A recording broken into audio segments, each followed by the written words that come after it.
Baru terungkap alasan Jenderal Andika bolehkan keturunan PKI jadi TNI. Prabowo bahas soal pantas. Baru-baru ini sosok Jenderal Andika Perkasa tengah jadi sorotan. Itu soal penerimaan prajurit TNI. Diketahui ada aturan baru mengenai penerimaan prajurit Tentara Nasional Indonesia tahun anggaran 2022. Disebutkan oleh Jenderal Andika Perkasa, kalau keturunan Partai Komunis Indonesia, baik pangkat tinggi hingga simpatisannya, bisa masuk penerimaan TNI, bahkan tes renang dihapuskan. Kebijakan tersebut diambil Jenderal Andika Perkasa setelah mendengar pemaparan terkait syarat penerimaan anggota TNI dalam rapat. Jenderal Andika meminta tes renang dan tes akademik dalam proses penerimaan prajurit TNI tahun anggaran 2022 ditiadakan, untuk dihilangkannya tes renang untuk mengedepankan keadilan di proses seleksi jadi prajurit TNI. Mantan Kasum TNI Suryo Prabowo berkomentar terkait aturan baru dari Jenderal Andika Perkasa. Dilansir Instagram, Suryo Prabowo 2011.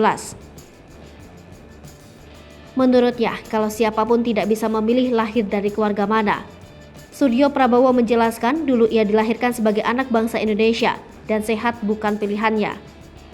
Komentar beragam pun menghampiri Instagram Suryo Prabowo 2011.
Hai pemirsa Sri Popo TV, jangan lupa komen, like, dan subscribe, serta tonton terus berita-berita terupdate lainnya